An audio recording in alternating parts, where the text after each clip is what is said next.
அனைவருக்கும் வணக்கம். அனைவருக்கும் வணக்கம். தேர்தல் முடிவுகள் வந்த பிறகு என்னை பற்றி ஒரு 2-3 விமர்சனங்கள் சோசியல் மீடியாவில், அரசியல் உலகத்தில் பரவலாக பரவிக்கிட்டு இருக்கு.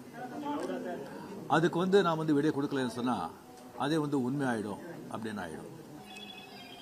நான் நேற்று பெங்களூர் போகும்போது நீங்கள்லாம் இங்கே வந்திருப்பீங்க, ஏர்போர்ட்டில் யாரும் வந்திருப்பீங்க. அங்கே நீங்கள் கேள்வி கேட்பீங்க, அதை விடை கொடுத்துலான்னு இருந்தேன். அப்போ நீங்கள் யாரும் அங்கே இல்லை. அதுக்கு அப்படியே பெங்களூர்லேருந்து திரும்பி வரும்போது கூட அங்கே மீடியா யாருமே இல்லை. அதுக்கப்புறம் 18th கேரளா ஷூட்டிங் இருந்தது சொல்லியிருந்தாங்க. அப்போ நான் விடை கொடுத்துடலாம் அப்படின்னு நினச்சேன். நீங்கள் அங்கே வரலன்னா கூட முதல்ல சொல்லிவிட்டு அங்கே வர சொல்லி விடை கொடுத்துடலாம்னு நினச்சேன். அது ஷூட்டிங் போஸ்ட்போன் ஆகிடுச்சு. ஸோ இங்கே ரொம்ப இன்னும் தள்ளக்கூடாது அப்படின்னு சொல்லி உங்களெல்லாம் நான் கூப்பிட்டுருக்கேன். ஃபஸ்ட்டு தேர்தல் முடிவுகள் வந்த உடனே நான் ஸ்டாலின் சாரை போய் பார்த்தது. அது கொஞ்சம் விமர்சனங்கள் வந்தது. ஸ்டாலின் சார் அவர்களே என்னுடைய 38-40 ஆண்டு நண்பர். எங்களுடைய நட்பு கொள்கைகள் அரசியலுக்கு அப்பாற்பட்டது. ஜனநாயகத்தில் தோல்வி வெற்றி சகஜம்.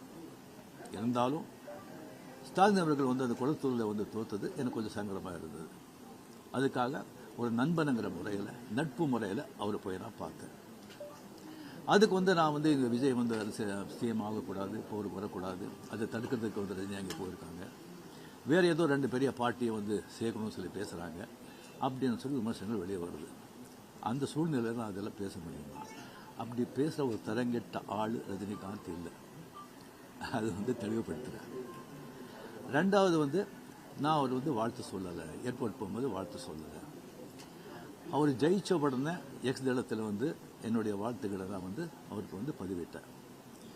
நான் 2016 அரசியலுக்கு வர்றேன்னு சொன்ன பிறகு நான் ஏர்போர்ட்டுக்கு போகும்போது யூஸ்வலாக அங்கே இருக்கிறவங்க அந்த போர்டிங் கார்டு வாங்கிட்டு இருப்பாங்க. அவங்களுக்கு கேட்குறது தான் வழக்கம், மீடியா யாராவது இருப்பாங்களா அப்படின்னு. அதே இதில் மீடியா யாராவது இருப்பாங்களான்னு கேட்டேன். பெங்களூர் போகும்போது மீடியா யாரும் இல்லைன்னு சொன்னாங்க.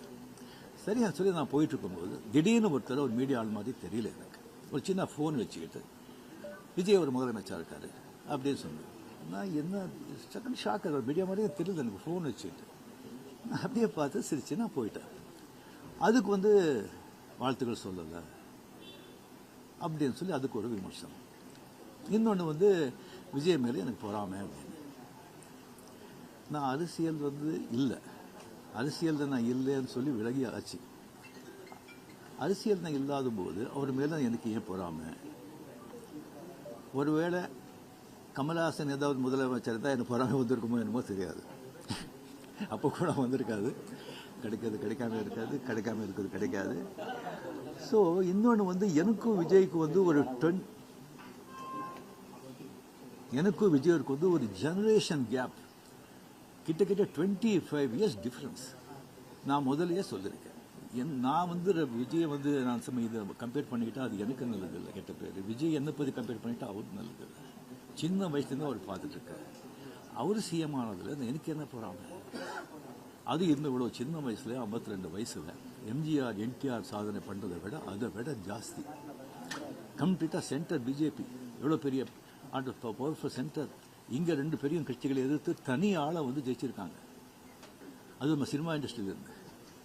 எனக்கு அது பொறாமை இல்லை, ஒரு ஆச்சரியம் கலந்த ஒரு சந்தோஷம். அப்படியே யார் அப்ரிஷியேஷன், சூப்பர். ஸோ அந்த பொறாமையும் இல்லை. விஜய் அவர்களுக்கு நிறைய எதிர்பார்ப்புகள் இருக்குது இலங்கை மத்தியில். டெஃபினட்டாக அந்த எதிர்பார்ப்பெல்லாம் அவரை சந்தித்து மக்களுக்கு நல்லது செய்வாங்கங்கிற நம்பிக்கை எனக்கு இருக்குது. அவருக்கு அதிக வாழ்த்துக்கள். ஓகே சார், திமுகவையும் அதிமுகவையும் நீங்கள் பேச்சுவார்த்தை செய்து இணைந்து எடப்பாடியை முதலமைச்சராக முயற்சிகள் நீங்கள் எதுவும் செய்வீங்களா? சொல்லியாச்சு. உங்க ரசிகர்கள் என்ன சொல்றாங்கன்னா, நீங்க கட்சி ஆரம்பிச்சா நீங்க சிஎம் ஆயிருக்கலாம், கால சூழ்நிலை ஆகலன்னு ஒரு வருத்தப்படுறாங்க. சில பேர் சொல்றாங்க. நான் ஏன் அரசியலுக்கு நான் வரலையே சொல்லி ஒரு 3 பேஜுக்கு கம்ப்ளீட்டாக அறிக்கை எதுக்கு என்ன ஆச்சுன்னு சொல்லி கிளியராக நான் சொல்லியிருக்கேன். அது தெரிஞ்ச பிறகு அவங்க சொல்றாங்க. சொன்னா அந்த ஆத்துக்கும் இருக்கும், இல்லை சொல்ல வரல. அது தெரிஞ்ச பிறகும் ஏன் வரலன்னு சொன்னாங்கன்னா எனக்கு ஒன்றும் சொல்ல தெரியல. இனிமே உங்க ரசிகர்களை கட்டமைக்கிறதுல என்ன மாதிரி? நான் முதலியே சொல்லியாச்சு, அவங்க எந்தெந்த பார்ட்டி எந்தெந்த விஷயம் பண்றீங்களோ அதை நீங்க தாராளமாக நீங்க போங்க அப்படின்னு முதலியே நான் சொல்லியாச்சு. எத்தனை மாட்டி நான் சொல்றது, நீங்களே சொல்றது. ஆக்ட் பண்றாங்களே சொன்னா அரசியல் வேற, ஆக்ட் பண்றது வேற. ஆக்டிங் பண்ணலாம் நீங்கள் வரலாம். அப்படியே அதை பாதிச்சக்கார ஒரு பண்டிதர் பாதிப்பான். அரசியல் விமர்சனம் பெரிய ரெஸ்பான்சிபிலிட்டி.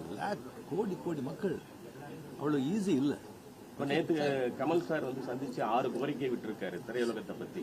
நீங்க வந்து சிஎம் சந்திச்சு திரையுலக பத்தின கோரிக்கைகள் ஏதாவது முன்வைக்கிறதுக்கு ஐடியா இருக்கா? இல்லைங்க, இப்போ வந்து சினிமா இண்டஸ்ட்ரியிலேருந்து நடிகர் சினிமா போயாச்சு, ப்ரொடியூசர் கவுன்சில் பார்க்க போகிறாங்க, கமலும் போயாச்சு. மறுபடியும் வந்து சும்மா சம்பிரதாயிகமான போய் பார்க்கறதுக்கு எனக்கு பிடிக்காது. முதல் முறையா ஆட்சிக்கு வந்திருக்கக்கூடிய விஜய் அவர்களுக்கு உங்களுடைய அறிவுரை ஆலோசனை? இப்போ ஒன்று மக்கள் நம்ம வந்துட்டு ஒரு 2 வருஷம் அவரை விட்டுருணும்.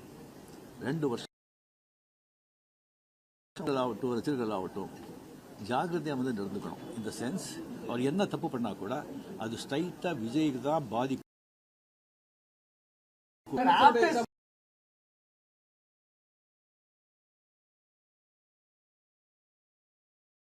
ஒரு திராவிட கட்சி என்ன மாதிரியான இம்பாக்ட் கிரியேட் பண்ணணும்? சரிங்க, ஒரு 60 ஆண்டுகள் பார்த்துட்டாங்க. ஒரு மாற்றம் தேவை. அந்த மாற்றத்தை கரெக்டாக வந்து விஜய் வந்தார். அது வரும்போது கம்ப்ளீட்டாக சினிமா புகழ் 100% சினிமா புகழ் வந்து அவ்வளோ வந்து ஒரு கை கொடுத்தது. இளைஞர்கள், லேடிஸு அண்ட் சோஷியல் மீடியா அது நல்ல ஒர்க் ஆகிடும். ஓகே, ஏற்கனவே முதலமைச்சருடைய பதவியேற்பு விழாவில் நீங்க சிறப்பு விருந்தினராக கலந்துருக்கீங்க. விஜய் பதவியேற்கும் போது உங்களுக்கு அழைப்பு வந்துச்சா? நீங்க கலந்து கொள்ளாத போதும் அது ஒரு சமூக வலைதளங்களில் சில கருத்துக்களை முன் வச்சிருந்தாங்க. முதலமைச்சர் அந்த ஏற்ப விழா சிவலிங்கனை எதில் கலந்துருக்கேன் நான்? என்ன பழைய எதுலையும் கிடையாது. சிறப்பு உங்களுக்கு அழைப்பு வந்திருக்கு. இன்னும் சிவலிங்கனே பண்ணலைங்க. அந்த அழைப்பு நான் வந்து 96 தான் கலைஞர் இருக்கும்போது, அவர் இருக்கும்போதே நான் வந்து அப்போ நான் போகல. 15 டேஸ்க்கு அப்புறம் நான் வெளியே போயிருந்தேன். 15 டேஸ்க்கு அப்புறம் வந்த பிறகு கலைஞர் சார் கேட்டார், உங்களை பார்க்கணும், நான் வரட்டா நீங்கள் வரீங்களா? ஐயோ நானே வரேன்னு சொல்லி அவர் வீட்டுக்கு போய் நான் வாழ்த்துக்கள் சொன்னேன். அப்படி நேரடியாக வந்து மக்கள் வந்து மாற்றம் வேணுன்றதை இந்த தேர்தல் மூலியமா உணர்த்திருக்காங்க. 2001 நீங்க தேர்தல் கட்சி வச்சிருந்தா வெற்றி பெற்றுக்கலாம் என்ற ஒரு சொல்லப்படுகிறது. அது வந்து தவறு விட்டுமோன்னு நினைக்கிறீங்களா? இல்லை, 100% வெற்றி பெற்றுப்பாங்க, அது டவுட்டே கிடையாது. பட் ஆனால் அந்த பஸ் மிஸ் பண்ணிட்டீங்கன்னு நினைக்கிறீங்களா? வெரி கொஸ்டின் சார், இந்தியா லெவலில் இருக்கக்கூடிய பிஜேபி தமிழ்நாட்டில் மட்டும் ஏன் ஒரு சீட்டு வருது? என்ன காரணம் சார்? சாரி, நான் அதுக்கு தான் ஆன்சர் பண்ணுறேன். Okay, hardly congratulations to Vijay. And definitely a lot of expectation is there for people. Definitely, I hope, I wish he will fulfill that. Thank you.